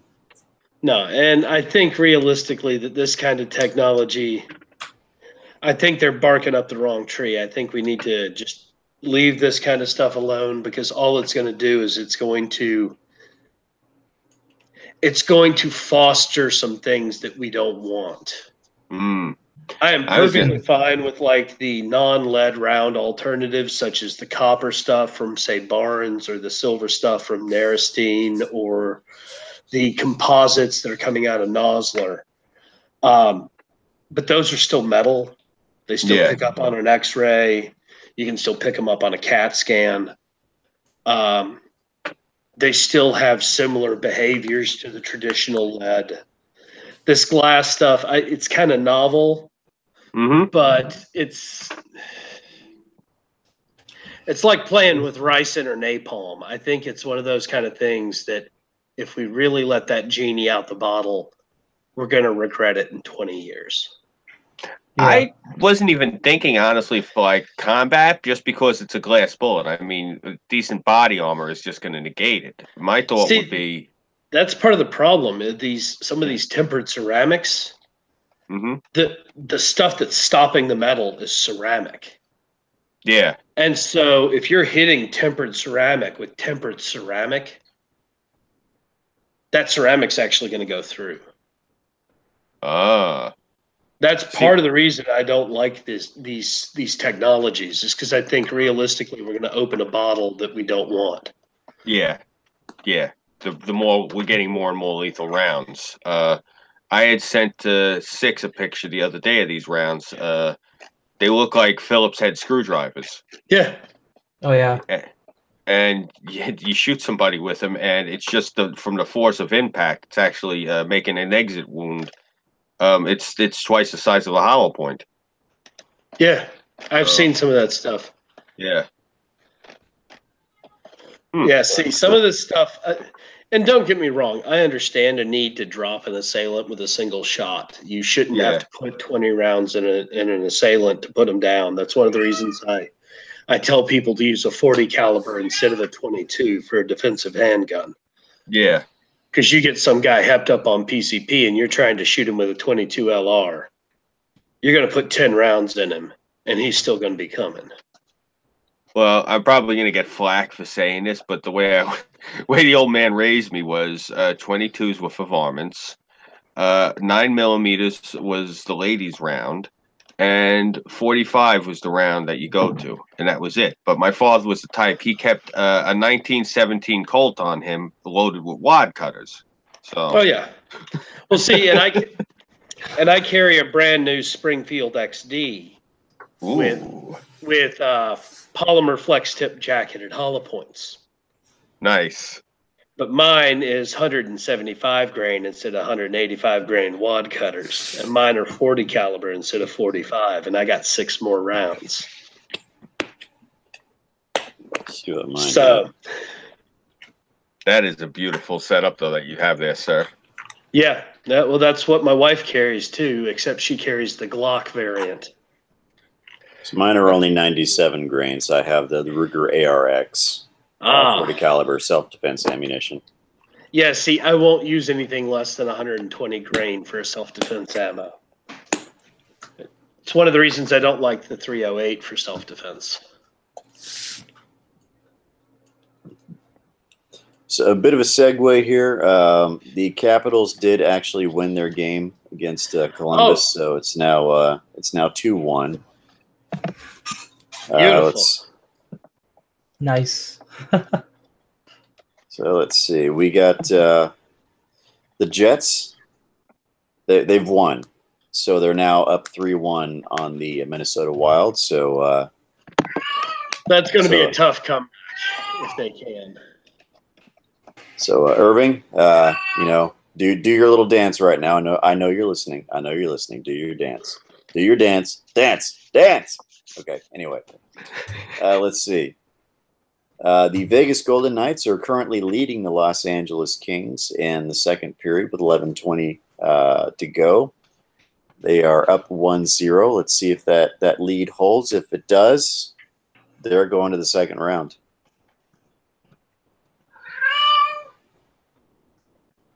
My cat is meowing at me incessantly. I'll go see what she needs, and I'll be right back. That, of course, was the NHL playoff update brought to you by the Next 6 Minutes. Thank you very much for that, Six. I definitely am going to go to Vegas. I'm going to try to go if they get the cup. If they get, yeah, bro, we gotta. That's like preordained. It's their first time right out the gate, and they get it. You're never gonna get that again, ever. Yeah, true. You're not. Well, while Six is going and doing that, guys, it's 10 minutes to the hour. Mm-hmm. Do we want to go ahead and start our shilling here? Sure, I'm down with it. All right, Scoob, let's hear what you got coming up. All right. Well, for you guys in chat who know who I am, I'm Scooby331. You guys can find me here on YouTube. I'm on Minds.com, Gab.ai. I am on Twitter as not Scooby331. Patreon and PayPal also. I have to get my ducks in a row with them, but I'm on those. Let me see. What do I have coming up so far? Thankfully, there's nothing too severe going on. I'm going to try to crank out a couple of videos this week. A couple of subjects I wanted to touch on. I actually went and just really quickly touched base on something the other night. I had jumped on. I think it was Politipod was doing something. I hopped on with him Sunday and just I gave him a quick breakdown of what my opinion of what was going on in Syria was. And I figured I'd just crank out a video to elaborate what I felt happened because, poor Alex Jones is having a heart attack over there. He can't understand what's going on. So I doubt he'll see this video, but I'm putting it out there for him. It's kind of to help the poor guy, ease his pain. Well, to be fair, I've had a lot of people yelling at me over that whole Syria thing, and something a lot of them don't understand because they keep saying the same thing. Well, Assad had no reason to gas that city. Bullshit. Street clearing soldiers is one of the most dangerous things in the military service you can do. Mm-hmm. Stack entries is insanely dangerous. And you lose people to friendly fire even with stack entry, even if nobody's there. So being able to wipe that city out and make sure that none of his soldiers had to take a risk, I'd be tempted. Okay, I'd be tempted. Well, what I told him what I thought is I don't think, now bear with me on this one, I don't think that he did a gas attack. I don't even think there was anything that went down. What I think we're doing is, because United Nations is completely useless, we're blowing up his old buildings and his old equipment so that he can basically get the new shit from, I guess he has a standing deal with Putin to get new equipment from him. So basically, rather than us rearming him, we're getting the UN to rearm him so he can finish, like getting rid of those people. It's basically, we're tricking the UN into actually doing what they're doing. There was an old episode of The Simpsons where Homer found in a box of animal crackers, a metal animal cracker that said he won a contest. And it was for a safari to Africa. And he goes to see all of these executives, and he has the thing, and they're all smiling, like the executives for this cookie company. They're all smiling because they're like, well, that expired in 1978. We don't have to honor that. He's like, fine, I'll just eat it. Ow, I broke my tooth. And they all look at each other. Oh, shit, he just broke his tooth. He could sue us. Sir, how would you like a safari? So, in other words, they were going to try to fight him tooth and nail because they knew that they didn't have to give it to him. But then they turned around and gave it to him when they realized that it was going to be a bigger problem for them. In other words, the same sort of scenario. They did not want to help Bashar al-Assad with the money and the funds because of the UN. But the minute the United States started attacking him, oh, we have to help him. Let's give him all of the money that he needs. So, Well, and I see where you're going from that, but mhm. I look at it from the fact of, our chemical detector systems are actually pretty advanced for our Yeah. combat troops. Mhm. They'll pick up gas 10 miles away. So picking up a gas attack is actually fairly easy for us to do. Now, Yeah. determining what it picked up is a completely different story. Because until you can get into the area where the gas is, you can't test accurately. Even with like satellite imaging, it's hard to test that. Yeah, no, I agree. But my whole thing is, I'm sorry. Well, and I know he's used gas before on Syrians, and Takia allows you to lie to the infidel. So why wouldn't he lie about what he disarmed? I mean, to me, it just seems it seems to be the most simplistic answer.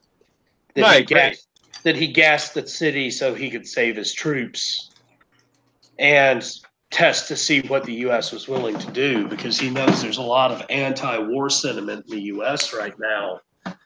And he wanted to see if Trump was going to step on people's toes after announcing that he was going to withdraw troops from Syria. Yeah, no, I agree. I agree on all that. My thing that I've noticed, though, it's just like almost an exact repeat to last year. And what I'm saying is, and a lot of people don't realize this, we just started 2 weeks ago. This is the beginning of the new fiscal quarter internationally. So I'm really thinking that Trump is doing something with spreadsheets. And I had, this is actually the conversation I had that had me first start talking to Burnside about a year ago. This is where me and him started becoming close friends, because I told him, I said, look, when the first attack happened, he said, what do you think happened? I said, here's the deal. I said, I think Trump had met with them. I said, I just got this picture in my head of the old man telling them this cockamamie plan of his, showing them the spreadsheets, and then handing them each these big fucking ostrich quill pens like, guys, I got a deal. We got to do this. Because it's just, to me, like, the lip service is almost identical to what it was last year. And last year struck me as being a dog wag, and this year strikes me as being a dog wag. I think it's just an annual thing that they've pulled. If they pull this again next year, I'm 100% convinced I'm right. But seriously,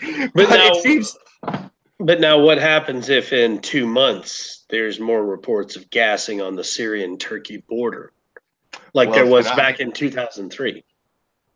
Then I'm wrong. But I'm telling you, from what I've seen. That's the thing. This all hinges on another 12 solid months of the same exact behavior of the past 12 solid months, followed by another gas attack next April. If that happens, it's official then. If the same scenario happens next April, they are not just fucking the UN. They have them bent over and they are fisting them. They are past the wristwatch at that point. Seriously. You gotta help if it's a digital watch. Bro, if the same scenario plays out next April, this fucking man deserves to be put on Mount Rushmore. Well, Scooby's already shilled himself. Do you want to go ahead and shill up? I will do so. Before that, I was looking at the chat. It looks like Hyrukin is celebrating a birthday at midnight. So I just want to wish him a happy birthday, Death Hyrukin. Happy birthday, my friend. Happy birthday, Death Hyrukin. And let's see. As far as my shield goes, well, Scooby knows where to find my new video. I guess everybody knows how. If everybody's on your Discord there, Scoob, they can find it in your shill section. Let's see. I don't exactly know what I'm going to do with my tea time stream this Sunday. If I happen to find a job here really soon, I don't know exactly what I'll do with my tea time streams if I have to work on Sunday afternoons. So this is kind of one of those weird places. I don't think any of my evening streams will be affected. So the tea time stream is about the only one that I'm concerned about, because it's the one I usually have during daylight hours. So that being said, I am, of course, the Next 6 Minutes. I am on the Next 6 Minutes channel. You must spell out the word 6, because if you don't, then you won't. I am also on the Next Live Streams channel. That is my primary live streams channel. This Thursday, I'm going to be debuting the fully functional-ish version of my Streamlabs. I think I've resolved my issues with PayPal. So if anybody wants to drop me a buck or two to help me get some new better equipment or some better software to produce better videos for you, then that would be much appreciated. This is something that I hadn't. Nobody's actually bought anything yet from my TeePublic, but there would have been an issue with PayPal, because it's also associated with PayPal. So it looks like my T-shirt issue and my Streamlabs issue has been essentially cleared up. So I also have the MakerSupport, but let's see. I have another video in the works. It'll debut this coming Friday or Saturday, so be looking out for that. And so far is everything else. I guess that's all I have to shill here. All right, Kaz. Hmm? You awake? Yep. Well, go ahead and shill thyself. Ah, jeez. I'm Kaz Warfox. I do politics and gaming, provided when I actually have the time to make a video. You can find me under the same name and picture I use here. Some days. Yeah. Well, if you're in California, you would understand how fucked it is. I'm in Oregon. I understand. Oh yeah. Yeah, I'll try to get to a video. I do have a few ideas for videos, but it's a matter of the timing. Yeah. I'm not that hard to find anyway. Just look up Kaz Warfox. Literally just find me instantaneously. Well, and I want to go ahead and give our shout out to Death Hyrukin. Happy birthday, because you officially now are having your birthday. And I am the Veteran Mountain Man. You obviously know where to find my channel on YouTube, because you're already on it. And of course, I'm on BitChute, Minds, Gab.ai, Twitter, MakerSupport, and Patreon. I am in the middle of trying to get either a Redbubble or a TeePublic site up with some brand new T-shirts. My artist says she's almost got all of the images ready for me, so then I will start building the composite images to put on the T-shirts as soon as she gets them to me, and maybe even do some bumper stickers as well for you guys. Awesome. Cool. Yeah. Well, I hope all of y'all had fun tonight with all of us, and as always, have yourself a great day. Take care, chat. If you faggots. Adios.